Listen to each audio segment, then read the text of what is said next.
السلام علیکم ناظرین، B A final year subject Urdu کی آن لائن کلاس میں آپ سبھی کا خیر مقدم ہے۔ آج ہم پیپر سیکنڈ اصناف نثر و نظم کے نصاب میں شامل نظم صبا ویرا، جس کے شاعر نون میم راشد ہیں، کا مطالعہ کریں گے۔ ناظرین، سب سے پہلے ہم نظم صبا ویرا کے شاعر نون میم راشد کا تعارف، ان کی حالت زندگی اور ان کی نظم نگاری کی خصوصیات کا جائزہ لیں گے، جانیں گے کہ راشد نے کس طرح اردو نظم میں آزاد نظم کی حیت کو پروان چڑھایا، کیونکہ راشد کا شمار آزاد نظم کے بانیوں میں ہوتا ہے۔ نون میم راشد کا تعارف اور حالات زندگی: ان کا نام نذر محمد تھا اور راشد تخلص کرتے تھے۔ ان کی پیدائش 1910 میں گجرانوالہ سیالکوٹ پاکستان میں ہوئی تھی اور 1975 میں ان کی وفات ہوئی تھی۔ نون میم راشد کو آزاد نظم، جو کہ نظم نگاری کی ایک خاص قسم ہے، ایک خاص حیت ہے، ان کے بانیوں میں شمار کیا جاتا ہے۔ آزاد نظم اس نظم کو کہتے ہیں جو ردیف اور قافیہ کی پابندی سے آزاد ہوتی ہے، لیکن ایک خاص حیت کا اس میں استعمال کیا جاتا ہے۔ نون میم راشد گجرانوالہ کے رہنے والے تھے۔ اپنی جوانی کے دور میں وہ کچھ عرصے تک خاکسار تحریک سے بھی متاثر رہے۔ مشرق پر مغرب کی بالادستی اور مغرب کے ہاتھوں مشرق کے سیاسی استحصال کے خلاف راشد نے کھل کر آواز بلند کی۔ اپنی عملی زندگی کے آغاز میں راشد کچھ دنوں تک آل انڈیا ریڈیو سے وابستہ بھی رہے۔ زندگی کا خاصا بڑا حصہ ملازمت کے سلسلے میں انہوں نے ایران اور پھر UNO یعنی یونائٹڈ آرگنائزیشن، جسے ہم سنیکت راشٹر سنگھ کہتے ہیں، وہاں پر انہوں نے ملازمت کے سلسلے میں گزارا۔ ان کا پہلا مجموعہ ماورا اردو شاعری میں ایک نئے طرز احساس اور اظہار کا ترجمان ہے۔ کہنے کا مطلب یہ ہے کہ راشد گجرانوالہ سیالکوٹ پاکستان میں پیدا ہوئے، اپنی ابتدائی زندگی کی شروعات وہیں سے کی، وہیں ابتدائی تعلیم حاصل کی۔ اس کے بعد انہوں نے جو ہے اپنی عملی زندگی میں جب وہ بڑے ہوئے، جوان ہوئے، تو وہاں کے سلسلے میں آل انڈیا ریڈیو سے وابستہ ہو گئے، وہاں پر انہوں نے ملازمت شروع کر دی۔ اس کے بعد انہوں نے ایران اور UNO میں بھی جو ہے اپنی ملازمت کے سلسلے میں کچھ وقت گزارا۔ ان کی شاعری کا پہلا مجموعہ ماورا ہے، جو آزاد نظم جس میں یکجا کر کے شائع کی گئی ہے۔ بہت ہی بہترین نظموں کا یہ مجموعہ ہے۔ ماورا کے بعد راشد کے جو شعری مجموعے شائع ہوئے ہیں، ان کے نام اس طرح ہیں، یعنی ماورا ان کا پہلا شعری مجموعہ ہے۔ ماورا کے بعد انہوں نے جو شعری مجموعے ان کے شائع ہوئے ہیں، ان میں ایران میں اجنبی، لا انسان، گما کا ممکن خاص طور سے قابل ذکر ہے۔ ان کا کلیات بھی شائع ہو چکا ہے۔ نثر میں ان کی کتاب جدید فارسی شاعری کے نام سے شائع ہوئی اور بہت ہی قبول عام رہی۔ کل ملا کر راشد کے 3 شعری مجموعے ماورا، ایران میں اجنبی، لا انسان اور ایک چوتھا مجموعہ گما کا ممکن خاص طور سے قابل ذکر ہے، ایک ان کی کلیات شائع ہو چکی ہے۔ اور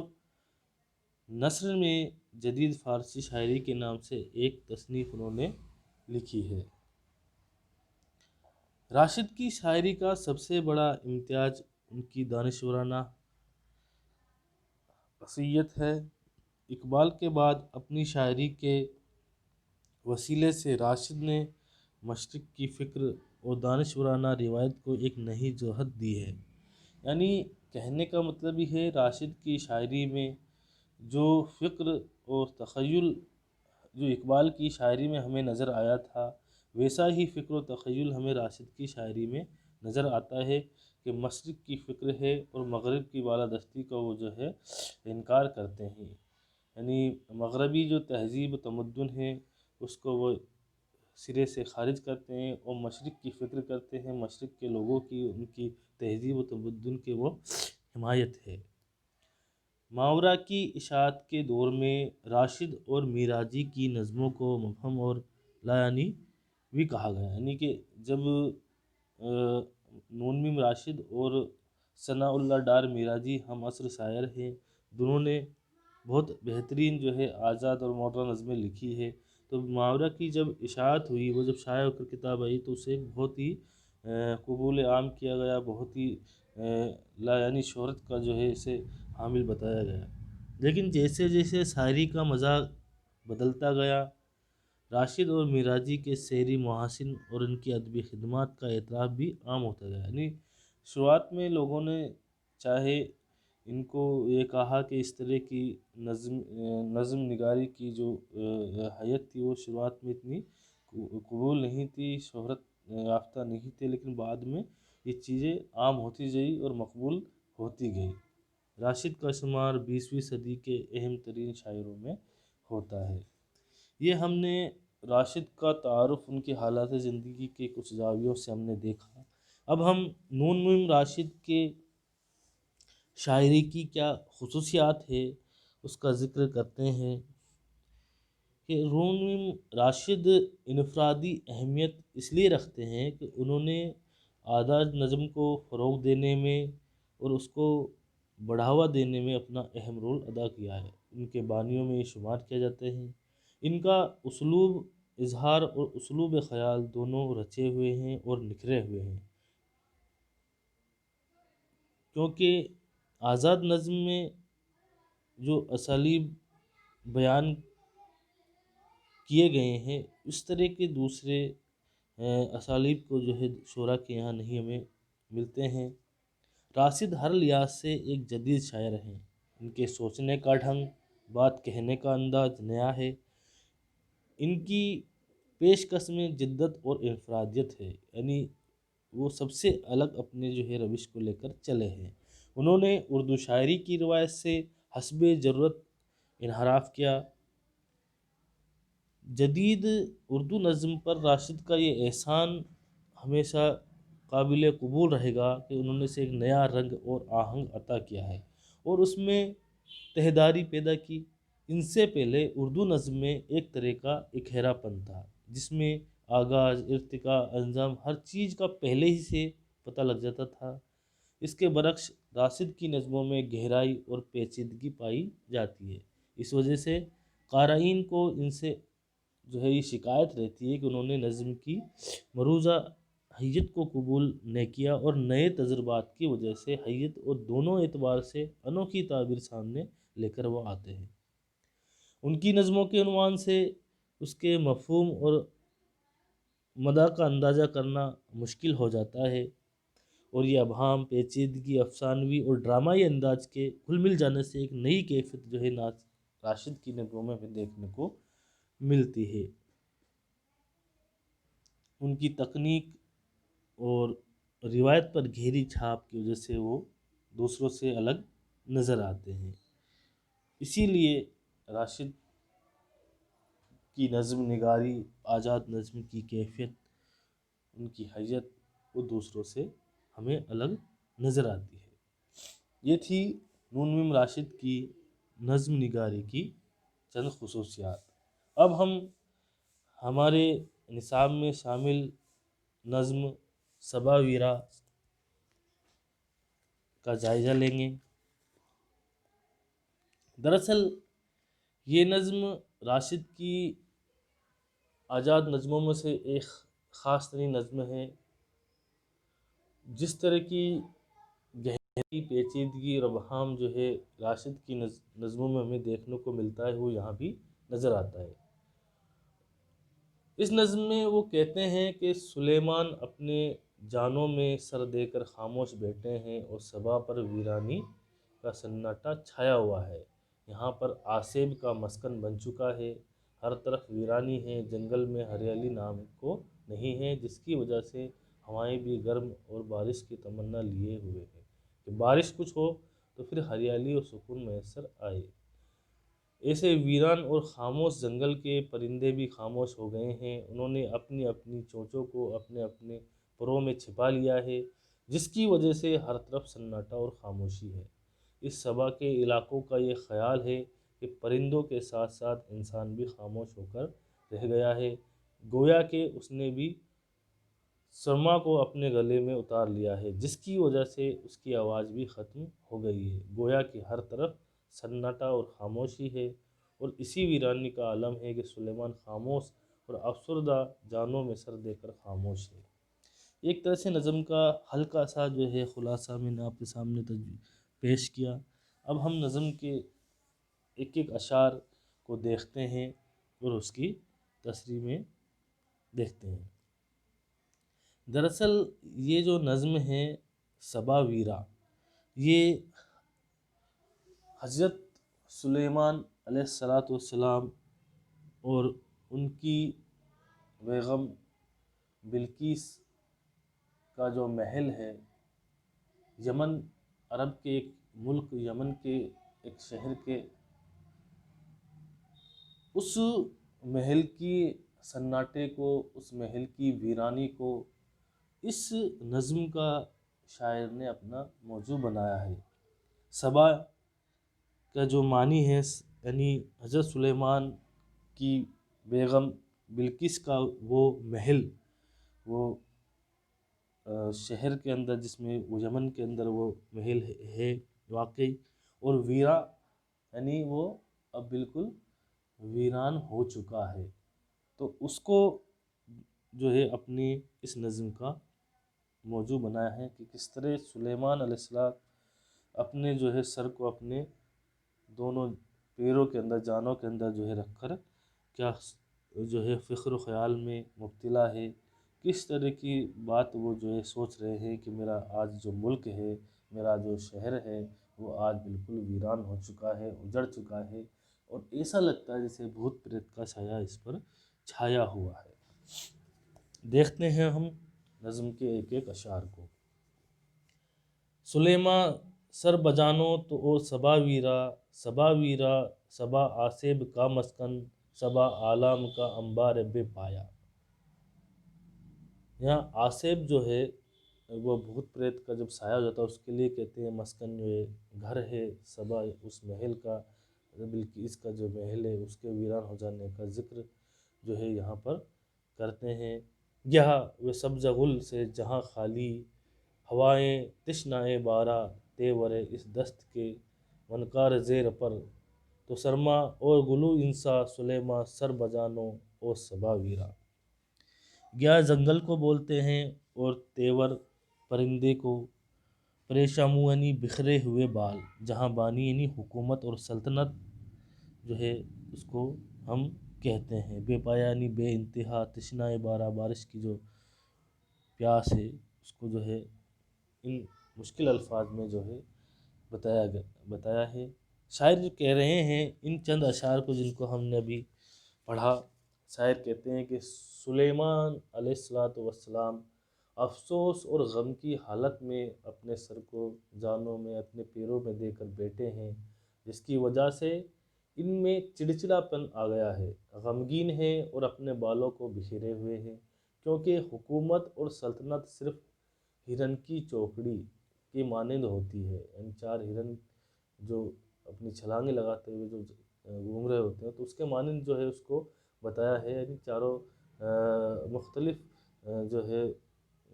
مشرق مغرب شمال جنوب کی جو مختلف جانب میں جو سلطنت تھی اس کو جو ہے وہ اب سلیمان علیہ السلام کی سلطنت وہ ختم ہو چکی ہے، اور وہ افسردہ ہے، وہ غمگین ہے، اور اپنے جو ہے جانوں میں سر دے کر جو ہے بیٹھے ہوئے ہیں، چڑچڑے وہ ہو چکے ہیں، یعنی کبھی ہے اور کبھی بھی نہیں ہے، لیکن اس حکومت کی محبت کچھ اس طرح سے ہے کہ ختم ہی نہیں ہو رہی، یعنی حکومت چاہے ختم ہو گئی ہے، بالکل ویرانی پن چھا چکی ہے، لیکن پھر بھی اس کی محبت ابھی ان سے ختم نہیں ہوئی ہے، وہ تو ایک بھڑکتے ہوئے شعلے کے مانند اس کی خواہش بھی ایسی ہے۔ اگلے چند اشعار نظم کے جو ہے ہم دیکھتے ہیں: سلیماں سر بجانو ترش رو غمگی پریشاں منہ، جہانگیری جہان بانی فقط تروا رہ آہو، محبت شعلہ پروا ہوس بوئے گل بے بو، جراج دہر کمتر گو صبا ویرا کہ اب تک اس زمیں پر ہے، کسی عیار کے غارت گرو کے نقش پابانی، صبا باقی نہ مہر و رو صبا باقی، سلیماں سر بجانو، اب کما سے قاصد فرخندہ پہ آئے، کما سے کس سبو سے کاسۂ پیری میں آئی۔ اس کے چند مشکل الفاظ میں آپ کو بتا دیتا ہوں۔ پریشامو بولتے ہیں بکھرے ہوئے بالوں کو، جہاں بانی یعنی حکومت و سلطنت، اور شعلہ برا یعنی بھڑکتا ہوا شعلہ۔ منقار زیر پر بولتے ہیں پرندے کا چونچ پر جو ہے وہ جو چونچ میں رکھ کر اپنے پیروں کے اندر چونچ کو رکھ کر جو وہ خاموش ہو جاتا ہے اس کو بولتے ہیں۔ بے پایا بولتے ہیں بے انتہا کو، تشنہ بارہ یعنی بارش کی پیاس۔ ترسرا یعنی چڑچڑاپن جو چھا جاتا ہے۔ جہانگیر یعنی حکومت ہے۔ ترارا آہو یعنی ہرن کی جو چوکڑی ہوتی، چار ہرن جب گھوم رہے ہوتے جنگل میں، ہوس یعنی خواہش کو جو ہے یہاں بتایا ہے۔ اور سرمادر گلو انسا بولتے ہیں کہ انسان کے گلے میں جب کوئی سرما کھا لینے سے انسان کی آواز جو بیٹھ جاتی ہے، اس کو جو ہے یہاں اس مشکل الفاظ میں شاعر نے بتایا ہے۔ شاعر کہتے ہیں کہ جب اس طرح افسردہ ماحول ہے، سلیماں السلام جو ہے جانوں میں اپنے سر کو بیٹھے ہوئے ہیں، چڑچڑاپن ان کے اندر آ گیا ہے، سلطنت ان کی مختلف جو ہے جانب کی طرف جو ہے ختم ہو چکی ہے۔ ہرن کی چوکڑی جس طرح یعنی چار چوکڑی کو مختلف جانب سے، مختلف مشرق مغرب شمال جنوب سے جو ہے ان نے تشبیہ دیے، تو ایسے ماحول میں جو ہے ان کی جو ہے سلطنت کی، حکومت کی جو محبت ہے ان سے دل سے پھر بھی ختم نہیں ہو رہی ہے، اور وہ ایک بھڑکتے ہوئے شعلے کے مانند ہے، اور اس کی خواہش بھی ایسی ہے جیسے کہ کسی بے غل کی جو ہے خواہش ہوتی ہے، یعنی کہ جو خوشبو نہیں ہے ایسے پھولوں کی، جیسے پھول جس کو خوبصورت تو ہے لیکن اس کے اندر خوشبو نہیں ہے، تو آدمی جو ہے اس کی طرف، خوشبو تو نہیں ہے لیکن پھر بھی اس کی طرف متاثر ہوتا ہے۔ تو اسی طرح کی ہے کہ سلطنت ختم ہو چکی ہے، حکومت ختم ہو چکی ہے، لیکن اس کی محبت جو ہے ابھی بھی دل سے نہیں اتر رہی ہے، یعنی وہ گل جس کے اندر بو نہیں ہے، خوشبو نہیں ہے، اس کے معنی جو ہے اس کو جو ہے شاعر نے بتایا ہے۔ چاہت اس طرح سے جو ہے ابھی جو ہے جہاں بانی کی یعنی حکومت کی جو چاہت ہے وہ ابھی ختم نہیں ہوئی ہے، لیکن پھر بھی اس کی خواہش و ارمان دل میں ہوئے موجود لیے ہوئے ہیں کہ کب تک جو ہے وہ میری حکومت سلطنت جو ہے ویران ہونے کے باوجود بھی ان کے جو ہے دل میں اس کی خواہش باقی ہے کہ میری سلطنت ہے، میری حکومت ہے۔ تو کل ملا کر اس نظم کے اندر شاعر نے حضرت سلیمان علیہ السلام کی سلطنت کو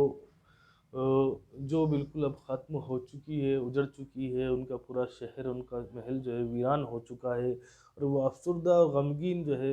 اپنے جانوں میں سر رکھ کے بیٹھے ہوئے، اس کو جو ہے اس طرح سے پیش کیا ہے زندگی کے فلسفیانہ انداز میں، جو ہے زندگی کی حالات کو، واقعات کو، مشکلات کو، کشمکش کو جو ہے اس نظم کے ذریعے شاعر نے پیش کیا ہے کہ کس طرح جو ہے اب آدمی کے اندر چاہے حکومت ختم ہو جائے، یعنی زندگی میں سب کچھ ختم ہو گیا، لیکن کسی چیز کی جو محبت ہے وہ اس کے دل سے کبھی بھی ختم نہیں ہوتی۔ تو اس طرح سے سلیمان علیہ السلام کی حکومت کو، سلطنت کو اس طرح بیان کرتے ہوئے آدمی کی، عام آدمی کی زندگی میں جو خواہشات ہے، اور اس کو ذکر یہاں پر کیا ہے کہ آدمی کتنی جو ہے اپنے زندگی میں خواہشات پالے ہوئے ہوتے ہیں، اور ان کی جو ہے خواہشات جو نغمگی ہے، شگفتگی ہے، وہ اس کے دل میں بسی رہتی ہے، لیکن کبھی جو ہے اس چیز کو جو ہے اس کی خوشبو جو ہے اس سے دل سے نہیں نکلتی، اس کی خواہش جو ہے اس کے دل سے نہیں نکلتی، اور اس طرح خواہشوں کو لیتے ہوئے، رکھتے ہوئے، وہ زندگی کے مرحلے سے گزرتے ہوئے آخر اپنی زندگی کو ختم ہونے کے کبھار پر چلا جاتا ہے، لیکن اس سے دل سے جو ہے زندگی کی محبت کبھی ختم نہیں ہوتی۔ یہ سب چیز جو ہے شاعر نے اپنی اس نظم میں فرمائی ہیں۔ شکریہ ناظرین۔